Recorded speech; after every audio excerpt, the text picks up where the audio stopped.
Hello friends, welcome to Defence Tracks. तो जब से LC-30 Mark 1A एयरक्राफ्ट की डिलीवरी में डिले की रिपोर्ट आई है और एयरफोर्स ने जब से अपनी कंसर्न सामने रखी है इस डिले की वजह से, तब से कई आर्ग्यूमेंट्स कई पक्षों द्वारा किए जा रहे हैं जो कि एक दूसरे के नैरेटिव को डिफेंड करने की कोशिश कर रहे हैं। कई जगह पर यह कहा जा रहा है कि एयरफोर्स ने लास्ट मिनट चेंजेस की मांग करी थी, इसलिए यहाँ पर डिले हो रही है। कई जगह पर यह कहा जा रहा है कि इंजन की डिलीवरी नहीं हुई, इसलिए यहाँ पर डिले हो रही है। तो जनरल इलेक्ट्रिक यहाँ पर जिम्मेदार है, तो HAL को यहाँ पर ब्लेम करना गलत रहेगा। तो एक्चुअल में जो सच्चाई है वो इतनी ब्लैक एंड व्हाइट नहीं है। एयरफोर्स को भी यहाँ पर ब्लेम करना गलत है, वो कस्टमर्स हैं, उन्होंने वैसे ही काफ़ी ज़्यादा पेशेंस दिखाया है। एयरक्राफ्ट को फरवरी में डिलीवरी करने की बात हो रही थी, उसको मार्च पुश किया गया और अब अगस्त में इन एयरक्राफ्ट को डिलीवर करने की बात चल रही है। और ये चीज़ हम जानते हैं कि एयरफोर्स का MiG-21 बाइसन रिटायरमेंट प्रोग्राम है जो कि 2025 तक एग्जीक्यूट करना है। तो एयरफोर्स डेफिनेटली यहाँ पर अपना पेशेंस खोएगी और एयरफोर्स के कुछ सीनियर ऑफिशियल्स द्वारा मीडिया के थ्रू एनोनिमसली अपनी फ्रस्ट्रेशन को शो किया गया, जिसकी वजह से इस मुद्दे पर चर्चा चल रही है। तो कई जगह पर ऐसा कहा जाता है कि एयरफोर्स ओपनली इस बारे में बात क्यों नहीं करती। मीडिया हाउसेस जो हैं वो प्रोपेगेंडा क्रिएट करते हैं एनोनिमस सोर्स के नाम पर ऐसा नहीं है। गवर्नमेंट ऑर्गेनाइजेशंस ऐसे काम नहीं करती। प्रेस कॉन्फ्रेंस करके आप डायरेक्टली PSUs को ब्लेम नहीं कर सकते, क्योंकि वो मुद्दा तब पॉलिटिकल बन जाएगा। एक्चुअल में ये जो इश्यूज हैं ये प्राइवेटली डिस्कस किए जाते हैं। कभी कभी प्रेस में ऐसे मुद्दों को एनोनिमसली लाने के पीछे मोटिव ये रहता है कि इस चीज़ पर डिबेट हो और किसी एक ऑर्गेनाइजेशन को ब्लेम ना झेलना पड़े। अगर कल को एक और MiG-21 क्रैश होता है तो एयरफोर्स पर ये डायरेक्टली ब्लेम ना आए कि इन्होंने समय पर LC-30 को इंडक्ट नहीं किया, इसलिए MiG-21 को इन्हें ऑपरेट करना पड़ा और हमारे पायलट्स की जो जान है वो इन्हें खतरे में डालनी पड़ी। बाकी हम ये चीज़ भी डिनाई नहीं करेंगे कि कई फेक न्यूज़ भी प्लान करी जाती हैं एनोनिमस सोर्सेस को कोट करके, और पास्ट में ऐसा कई बार देखा भी गया है। पर इस केस में ऐसा कहना गलत होगा, क्योंकि ये चीज़ विजिबल है कि एयरक्राफ्ट एयरफोर्स को डिलीवर नहीं हुआ है। अब आते हैं दूसरे मुद्दे की तरफ, जहां पर यह कहा जा रहा है कि जनरल इलेक्ट्रिक द्वारा इंजन डिलीवरी में डिले करी गई, जिसकी वजह से यहाँ पर डिलीवरी में डिले हो रही है। तो हम यहाँ पर खुद से कुछ ऐड नहीं कर रहे हैं। ANI द्वारा और द हिंदुस्तान टाइम्स द्वारा ये चीज़ क्लियरली कोट करी गई है कि HAL ने खुद कहा है कि एयरक्राफ्ट की फर्स्ट फ्लाइट के बाद से कुछ सॉफ्टवेयर रिलेटेड इश्यूज हैं जिनको सॉर्ट करने की कोशिश करी जा रही है, और जो सर्टिफिकेशन और टेस्टिंग प्रोसेस हैं ये चल रहे हैं। तो ऐसा बिल्कुल भी नहीं है कि HAL ने पहला एयरक्राफ्ट डिलीवर कर दिया है और उसके बाद यहाँ पर इंजन की वजह से फर्दर डिलीवरी पेंडिंग पड़ी है।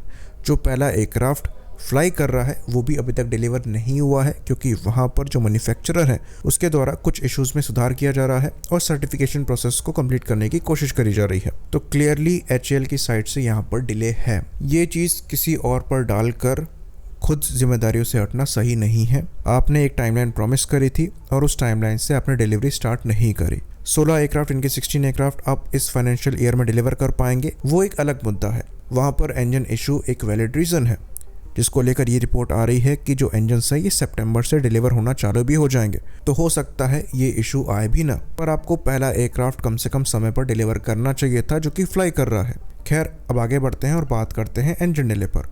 तो इंजन की डिलीवरीज को लेकर ऐसा कहा जा रहा है कि करीबन 10 महीने की डिले यहाँ पर जनरल इलेक्ट्रिक के साइड से करी गई है, जो कि बिल्कुल वैलिड पॉइंट है। ये इंजन 2021 में ऑर्डर किए गए थे और अभी तक एक भी इंजन डिलीवर नहीं हुआ है। 99 इंजन्स के ऑर्डर्स 2021 में दिए गए थे। बाकी एक और आर्ग्यूमेंट जो आता है वो ये आता है कि दूसरे कस्टमर्स को जनरल इलेक्ट्रिक द्वारा ये इंजन्स डिलीवर किए जा रहे हैं, वहीं पर इंडियन इंजन्स जो है इंडिया को डिलीवर नहीं किए गए। और इस चीज़ को पॉलिटिकली भी देखने की कोशिश करी जा रही कि हो सकता है कि इंडिया पर प्रेशर बनाने के लिए US द्वारा जानबूझकर इस स्ट्रेटेजी को अपनाया जा रहा हो और इंजन की डिलीवरी को डिले करते हुए वो अपनी प्रेजेंस को जता रहे हो। स्पेशली जब से हमारे प्राइम मिनिस्टर ने रशिया विजिट करी है, तब से ऐसा मानकर चला जा रहा है कि अमेरिका की साइड से आर्म ट्विस्टिंग करने की कोशिश करी जाएगी। तो ये चीज़ फैक्ट है कि अमेरिका द्वारा आर्म ट्विस्टिंग करी जाती है। पास्ट में भी देखा है, प्रेजेंट में भी देख रहे हैं और फ्यूचर में भी देखेंगे। पर इस पर्टिकुलर केस में ऐसा कहना गलत होगा। इसके पीछे रीज़न ये है कि जो 2021 का ऑर्डर था, ऐसा नहीं है कि उसके अंतर्गत इंजन्स डिलीवर किए जा रहे थे, उसके बाद डिलीवरी रोक दी गई किसी कारणों से जिससे हमें नुकसान हो रहा है, तो यहाँ पर आर्म ट्विस्टिंग करी गई। ऐसा नहीं है।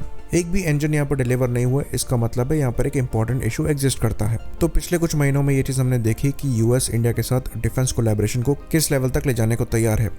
GE F414 इंजन को वो इंडिया में मैन्युफैक्चर करने के लिए तैयार हुए हैं। ये खुद शोकेस करता है कि इंडिया और US के बीच में जो डिफेंस रिलेशंस हैं वो कितना इंप्रूव हुए हैं। तो ये इंजन 10 महीने डिलेड है। हमारे प्राइम मिनिस्टर की जो रशिया विजिट है वो अभी हुई है। इसके कुछ ही समय पहले अमेरिका और इंडिया के बीच में काफ़ी इंपॉर्टेंट रक्षा समझौते हुए हैं जिस पर हाईएस्ट लेवल से परमिशन आई है। तो आर्म ट्विस्टिंग करने के लिए बहुत तरीके थे और शायद फ्यूचर में यूएस ये चीज़ करे भी। उन पर बहुत ज़्यादा रिलाय होना भी सही नहीं है क्योंकि ये चीज़ हमने देखी है, पर इस पर्टिकुलर केस में ऐसा नहीं नज़र आता। इसके पीछे रीज़न ये है कि अभी भी जनरल इलेक्ट्रिक इन इंजन्स को समय पर डिलीवर करने के लिए तैयार है और उन्होंने सितंबर से ही इन एयरक्राफ्ट को 1 या 2 इंजन पर मंथ के रेट से डिलीवर करने का प्रॉमिस किया है।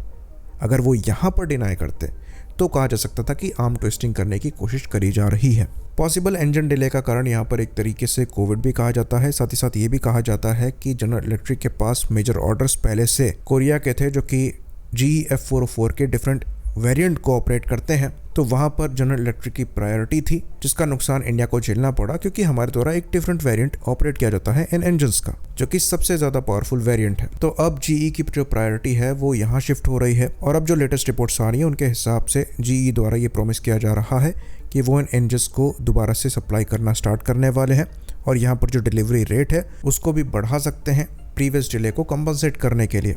होपफुली चीज़ें यहाँ पर सॉर्टेड हों ताकि एयरफोर्स को ये प्लेटफॉर्म्स समय पर मिल पाए।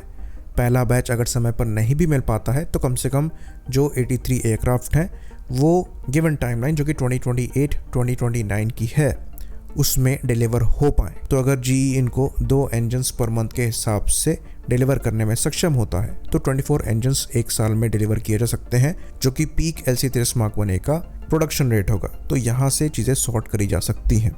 आई होप इन्फॉर्मेशन यहाँ पर क्लियर रही हो। इसी बात पर इस वीडियो को हम ख़त्म करेंगे। लाइक करिए, सब्सक्राइब करिए। जय हिंद।